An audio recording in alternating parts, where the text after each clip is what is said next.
नमस्कार दोस्तों। हाय, मेरा नाम है करण भाटी और कैसे हो आप सब लोग। आज मैं आपके सामने वापस अपनी पुरानी सीरीज प्रस्तुत करने जा रहा हूँ जो अधीनस्थ बोर्ड में पूछे हुए PYQ है, मोस्ट 2500 MCQ। तो चलिए आपका ज़्यादा टाइम बर्बाद ना करते हुए चलते हैं हम पहले क्वेश्चन की तरफ। ये जो एग्ज़ाम लगा था वो वुमेन सुपरवाइज़र 2015 को लगा था। उससे हम पहला क्वेश्चन ले रहे हैं। राजस्थान को प्रमुख कितने भौतिक विभागों में बांट सकते हैं। तो इसमें पहला क्वेश्चन दे रखा है A option 1, B option 4, C option 2, D option 6। तो इसका राइट आंसर हो जाएगा B ऑप्शन 4। राजस्थान के जो भौतिक विभाग है वो 4 है। राजस्थान को जो कृषि विभाग में बांटा गया है वो है 10 भागों में। एग्रीकल्चर अगर अपन बात करते हैं, राजस्थान को अगर जलवायु की दृष्टि से हम बांटते हैं तो 5 भागों में बांटते हैं। ये सब आप लोगों को पता होना चाहिए। आप राजस्थान की तैयारी कर रहे हैं बहुत टाइम से। तो चलिए नेक्स्ट क्वेश्चन पे चलते हैं। पश्चिमी मरुस्थलीय क्षेत्र का क्षेत्रफल लगभग कितना किलोमीटर है। इसमें A ऑप्शन दे रखा है 2,42,239 वर्ग किलोमीटर, B ऑप्शन 7500 वर्ग किलोमीटर, C ऑप्शन 1,75,000 वर्ग किलोमीटर और D ऑप्शन 21,000 2,13,688 वर्ग किलोमीटर।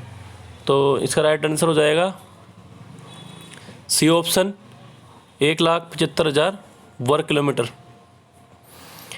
और जो इसमें A ऑप्शन दे रखा है 2,42,239 वर्ग किलोमीटर, ये इसका आंसर नहीं होगा। इसका आंसर होगा 1,75,000 वर्ग किलोमीटर। चलिए नेक्स्ट क्वेश्चन पे चलते हैं।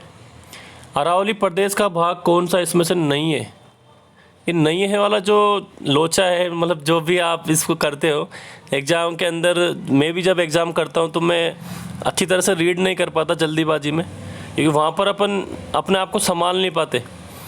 दोस्तों थोड़ा सा टाइम लेता हूँ। देखो आप कितनी ही तैयारी कर लो, 1 साल 6 महीने, लेकिन वो 3 घंटे आपके डिसाइड करते हैं कि आपको करना क्या है। उन 3 घंटों के अंदर अपनी बत्ती लग जाती है कई बार। कहने का मतलब समझ रहे हो आप मैं क्या कहना चाह रहा हूँ आपको। तो जिस इंसान ने 3 घंटे अपने आप को संभाल लिया ना, वो विजेता कहलाता है वहाँ पर। क्योंकि 3 घंटे के अंदर हम कई बार पेपर इतने अच्छा लेवल का आता है कि हम 3 घंटे हमारे लिए कम पड़ जाते हैं।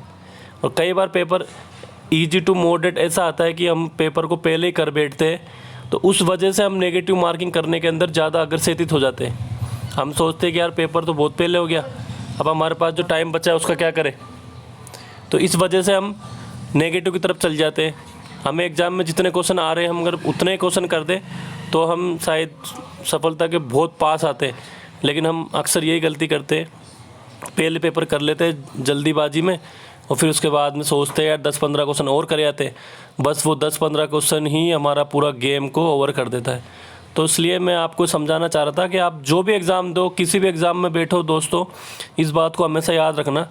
पेपर जल्दी भी मत करो, पेपर धीरे भी मत करो, पेपर बिल्कुल एकदम टाइम मैनेजमेंट को लेकर चलो। तो अब मैं आपका टाइम बर्बाद नहीं करता। आप सोचोगे ज्ञान की बातें कर रहे सर।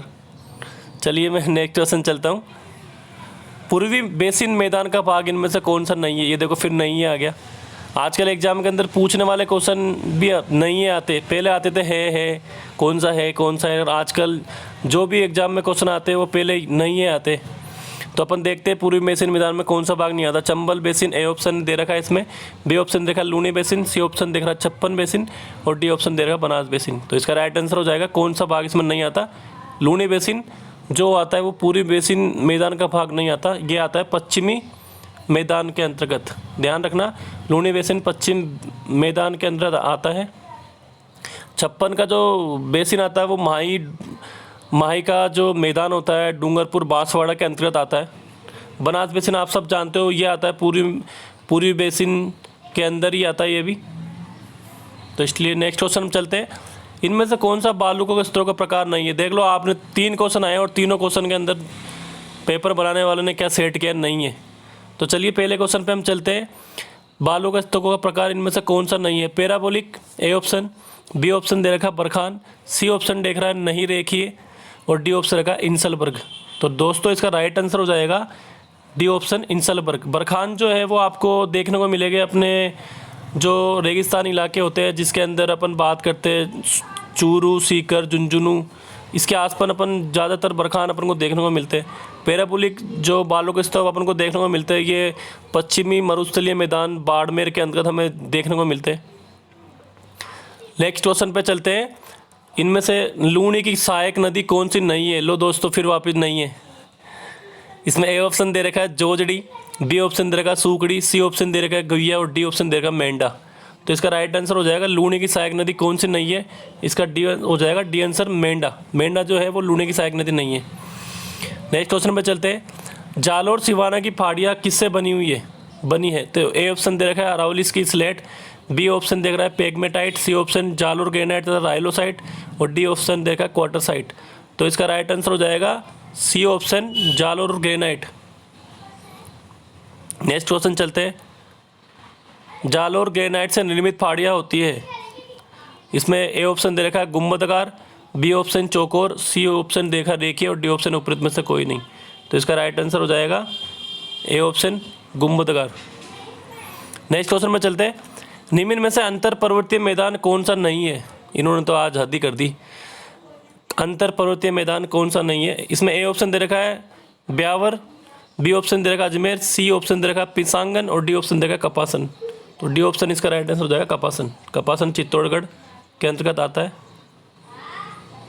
ध्यान रखना दोस्तों। नेक्स्ट क्वेश्चन है। सेंदड़ा स्टेशन के पास चट्टानें आकृति में पाई जाती है। सेंदड़ा स्टेशन, ये पटवारी में पूछे गए क्वेश्चन है सभी। इसमें ए ऑप्शन दे रखा भूसाकार, बी ऑप्शन दे रखा बेसाकार, सी ऑप्शन दे रखा सर्पाकार, और डी ऑप्शन देगा इनमें से कोई नहीं। तो इसका राइट आंसर हो जाएगा सी ऑप्शन सर्पाकार। नेक्स्ट क्वेश्चन पर चलते हैं। कुंभलगढ़ और गोगुंदा के बीच पठार जो पाया जाता है वो स्थित है। इसमें ओ ऑप्शन दे रखा मालवा का पठार, बी ऑप्शन दे रखा बोराट का पठार, सी ऑप्शन दे रखा पोटवार का पठार, डी ऑप्शन दे रखा विंध्यन का पठार। तो इसका राइट आंसर हो जाएगा आपका बी ऑप्शन बोराट का पठार। कुंभलगढ़ और गोगुंदा के अंतर्गत जो पठार पूछा जाता है वो आता है बोराट का पठार। विंध्यन का पठार अपन को देखने का मिलता है डूंगरपुर और बांसवाड़ा के अंतर्गत विंध्यन का पठार, और मालवा का पठार हमें चित्तौड़गढ़ प्रतापगढ़ के अंतर्गत देखने को मिलता है। विशेषकर चित्तौड़ ना अपन प्रतापगढ़ और बांसवाड़ा करेंगे, मैंने थोड़ा गलत बोला, चित्तौड़गढ़ नहीं, इसमें मालवा का पठार प्रतापगढ़ और बांसवाड़ा में देखने को मिलता है। बोराट का पठार कुंभलगढ़ और गोगुंदा के बीच में आता है जो साइड डूंगरपुर के अंतर्गत आता है। पोटवार का पठार उदयपुर के पश्चिम के अंदर आता है, उदयपुर के पूर्व के अंदर अपन को देखने को मिलता है। पोटवार का पठार उदयपुर के अंतर्गत पूर्व दिशा के अंदर। दोस्तों ध्यान रखना, बहुत अच्छे क्वेश्चन है ये, जिससे मालवा का पठार, बोराट का पठार, पोटवार, ये सारे पठार अपन को करने हैं और इनके बारे में विस्तृत रूप से हमें जानकारी लेनी है किताबों के माध्यम से। मैं नहीं बोलता कि आप मेरे यूट्यूब चैनल पे आओ और भी जिससे आपको जानकारी मिलती है आप, लेकिन पढ़ाई बस ऐसी करो कि बस एग्ज़ाम हमारा क्लियर हो जाए।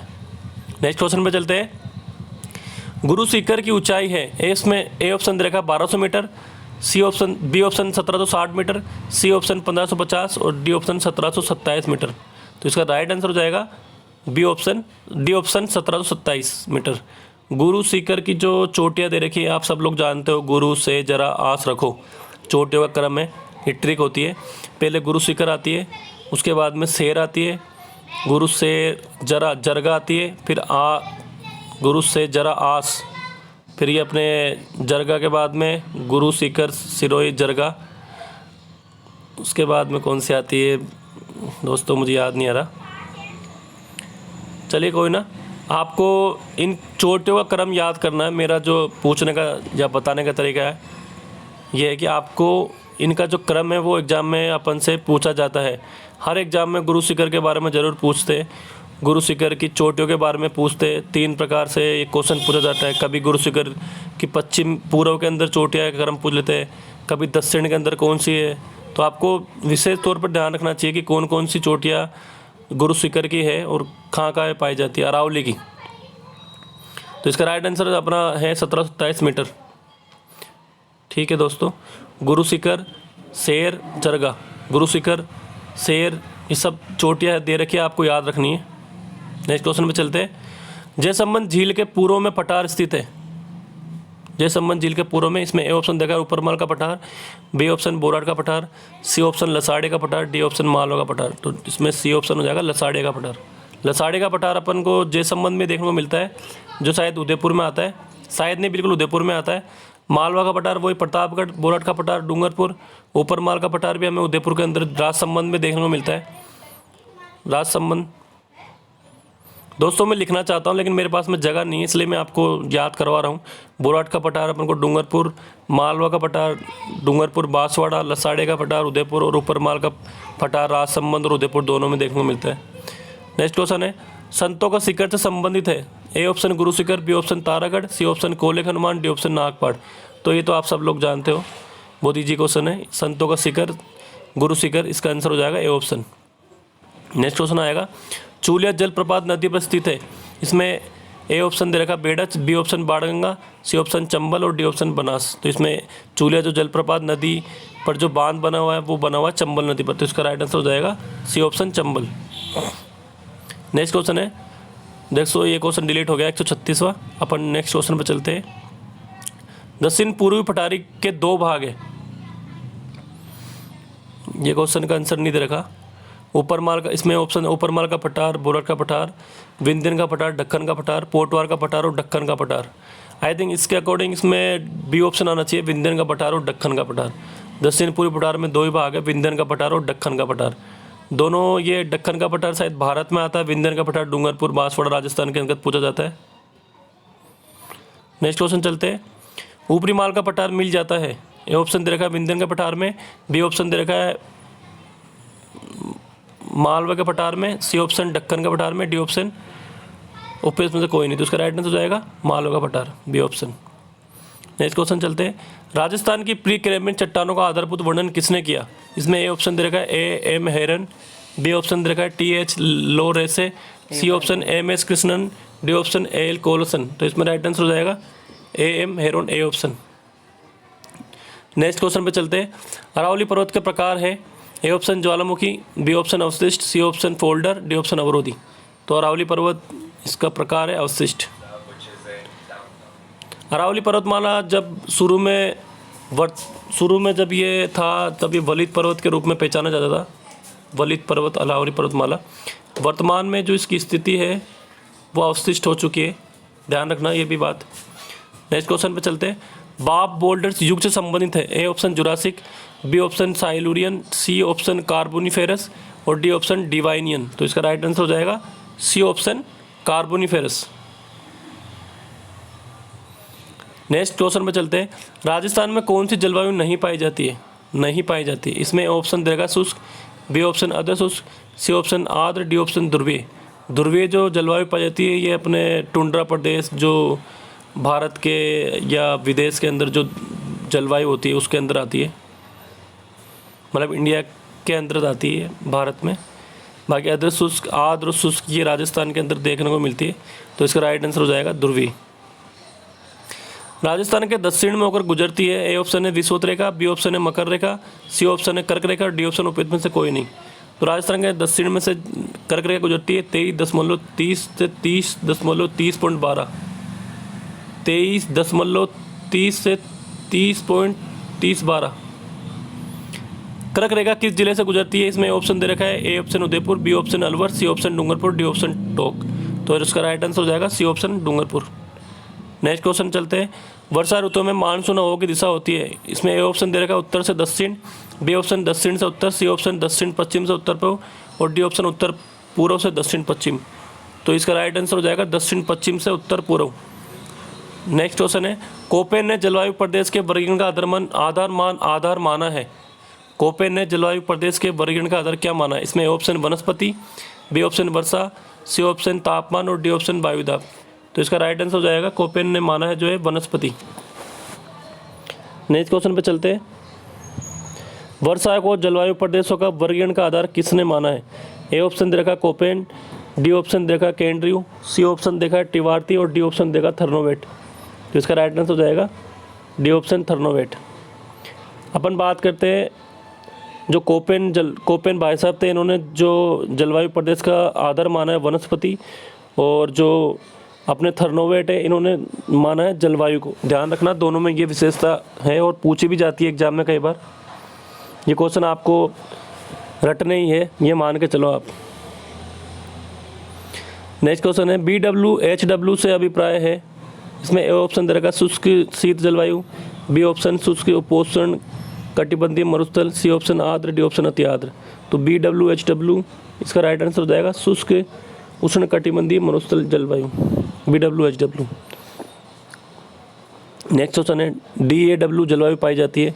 ए option Mewar, B option Banswara Dungarpur, C option Bundi Sawai Madhopur और डी ऑप्शन भरतपुर। तो इसका राइट आंसर हो जाएगा C option Bundi Sawai Madhopur. Next question है EAD जलवायु पाई जाती है।